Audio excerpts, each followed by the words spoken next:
Hello students, how are you? Now the next topic of our ongoing chapter, that is metals and non-metals, is occurrence of metal. That means we need to extract the metal, and for that few things about the occurrence of metal. देखो metals जो होते हैं, they are mainly found in the earth crust. Okay, but some metals are also found on sea water. Okay, like KCl, NaCl, these are found in the form of salt in the sea water. Okay, otherwise metals are mainly found in the rocks. Okay, in the rocks. Next is ores and minerals. Actually this is the definition high up to this is the definition of mineral, and then after the definition of ore. What are the minerals? Actually minerals are the element, whatever the elements or the compounds we found in the nature that is containing any kind of metal, that it is a mineral of that metal. Okay, we are actually mainly talking about metals. So जो भी mineral, मतलब जो भी compound किसी metal का है तो उसको मिनरल बोलेंगे उसका. ठीक है, अब उन मिनरल में से कुछ मिनरल्स ऐसे होते हैं जिनके अंदर मेटल्स बहुत ज़्यादा अमाउंट में होता है. ठीक है, बहुत ज़्यादा अमाउंट में, मतलब हम उनको कॉमर्शियली उससे मेटल को एक्सट्रैक्ट कर सकते हैं. Okay, so these minerals are called ores. Okay, so the minerals which contain high amount of metal and which can be used to extract the metals commercially are called ores. देखो उनके अंदर खर्चा भी कम होना चाहिए एंड जो metal का amount है वो भी ज़्यादा होना चाहिए. Like if in a mineral we are getting 1 to 2% of metal and in the another mineral we are getting 70 to 80%, 90% of the metal. So the mineral which is having high amount of that metal is called ore. और जो mineral ऐसा था जिसमें 2-3% है उसको हम उसका और नहीं कह सकते, क्योंकि उससे हम कॉमर्शियली जो मेटल है वो एक्सट्रैक्ट नहीं कर सकते. देन आफ्टर देखो extraction of metal depend upon the activity series. जो हमने एक्टिविटी सीरीज की थी, शुरू में बहुत ज़्यादा रिएक्टिव मेटल्स थे, then after intermediate metals, and then after very less reactive or you can say almost unreactive metals. Okay, उनकी हमने बात की थी. तो सबसे पहले एक्सट्रैक्शन ऑफ मेटल हम देखेंगे कैसे होता है. एक्सट्रैक्शन ऑफ मेटल होता है ओर से. ओके, और जो होता है उसको हम कैसे करेंगे, concentration of ore. Concentration of ore ये पहली प्रोसेस है, बताऊंगा मैं. उसके बाद अलग अलग मेटल्स के लिए अलग अलग चीज़ें फॉलो होती है. लाइक सबसे पहले मेटल्स ऑफ हाई रिएक्टिविटी के लिए क्या प्रोसीजर फॉलो होगा, then after metals of moderate reactivity के लिए क्या प्रोसीजर फॉलो होगा, मेटल्स ऑफ लो रिएक्टिविटी के लिए क्या प्रोसीजर फॉलो होगा, वो सब हमें देखना है. देखो सबसे पहले अगर हम मेटल्स ऑफ लो रिएक्टिविटी करें तो लो रिएक्टिविटी में ज़्यादातर मेटल्स जो होते हैं they are found in their native state. Native state means pure form में मिल जाते हैं, लेकिन कुछ एक मेटल्स है लाइक मर्क्यूरी हो गया, वो अपने सल्फाइड फॉर्म में मिलते हैं.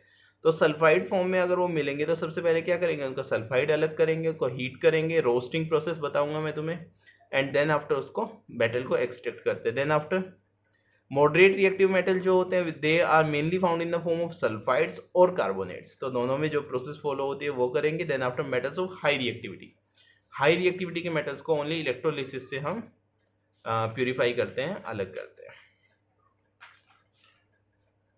तो सबसे पहले जो हमने टॉपिक पढ़ा था concentration of ore. Concentration of ore को हम बोलते हैं एनरिचमेंट ऑफ ओर और ड्रेसिंग ऑफ ओर. ये कोई भी तीनों वर्ड्स में से आ सकता है. This is the concentration of ore. ऐसे केस में हम क्या करते हैं, we remove the extra impurities that is present in the ore. Okay, the impurities like soil, sand which are present in the ore, we remove them. Okay, and these impurities are called gangue. Okay, these are called gangue. So in the concentration or dressing of ore we remove gangue particles from a ore. Then after extraction of metal in reactivity series. देखो ये मैंने अभी अभी बताया था ना तुम्हें कि जैसे हाईली रिएक्टिव मेटल्स के लिए इलेक्ट्रोलिसिस होती है. For moderately reactive metal reduction using carbon, कई बार कार्बन भी यूज़ नहीं होता, वो भी मैं तुम्हें बताऊंगा. एंड नॉन रिएक्टिव मेटल्स के लिए नेटिव स्टेट में वो मिल जाते हैं. तो सबसे पहले करते हैं extraction of metal in low reactivity. Like I have told you that some metals are found in the native state. So उसमें थोड़ी बहुत सिंपल प्रोसेसेस से वो उसको हम अलग कर सकते हैं, सेपरेट कर सकते हैं. Some metals are found in the sulfide form, like we can take the example of mercury sulfide, okay, HGS. What do we need to do with these sulfides? First of all, we need to convert them into oxide with heating, okay. And such a process in which excess amount of oxygen or excess amount of air is taken and it is heated, this process is called roasting.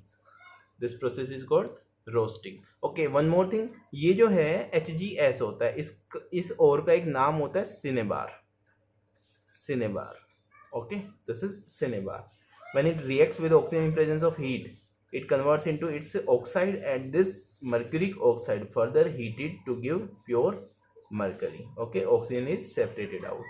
So this reaction occurs in case of sulfide, or if you are taking Au, Ag, they are found in the native state. Copper is also found in the sulfide form. First of all, it is roasted to Cu2O, and then after it is uh, again reacted with Cu2S to get pure copper, okay. So एक और बात ध्यान रखना students, the reactions we are taking as an example are very important. हम Hindi English की तरह नहीं करेंगे कि 50 एग्जाम्पल लिख लिए और उसमें से 2 या 3 याद कर लिए.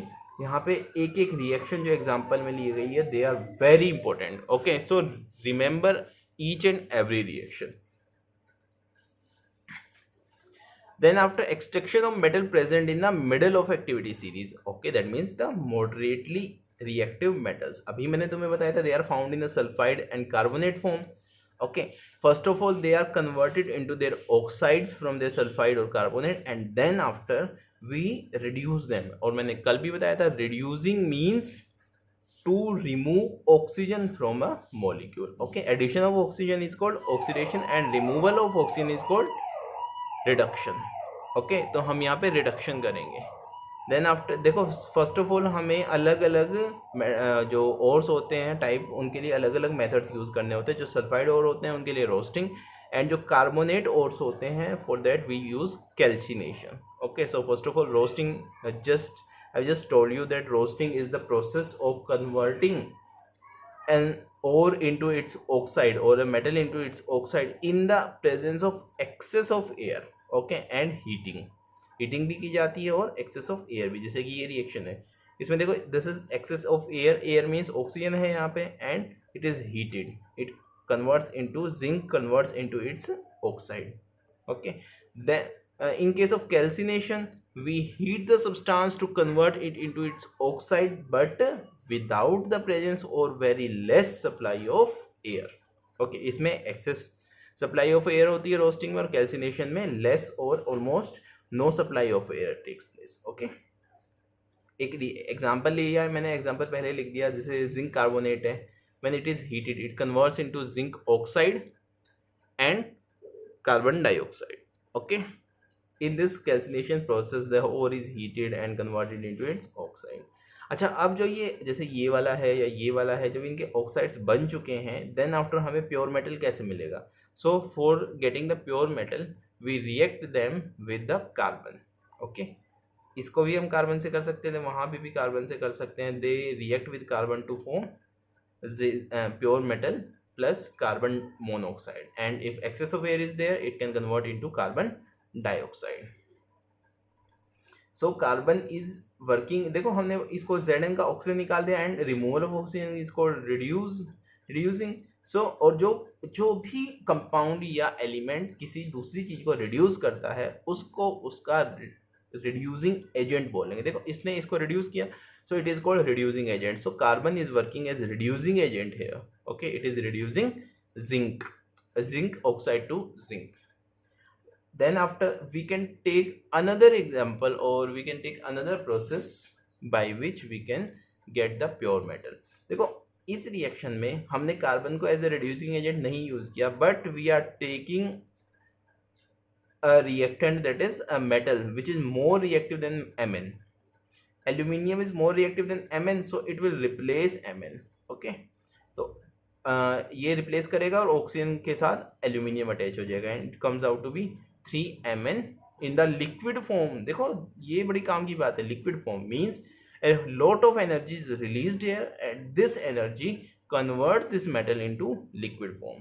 Okay, this is an exothermic reaction. Exothermic reactions are those reactions in which heat is released.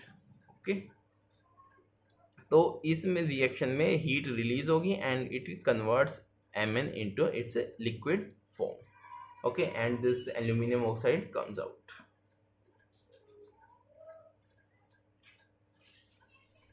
इसके बाद एक थर्माइट प्रोसेस है या थर्माइट रिएक्शन है जिसको यूज़ किया जाता है वेल्डिंग के लिए, या फिर यू कैन से जो रेलवे ट्रैक्स जो होते हैं उनमें अगर क्रैक आ जाता है तो उन क्रैक को फिल करने के लिए थर्माइट प्रोसेस यूज़ की जाती है. Machinery parts are the cracks in the machinery parts are also filled with thermite process. What is this process?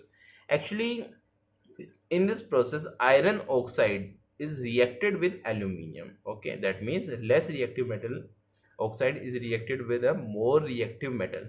What will happen? This aluminium will replace this iron. Okay, and it comes out to be Al2O3 and iron comes out in form of liquid. Okay, और ये जो iron liquid होता है जो cracks होते हैं उनको fill करने के काम आता है.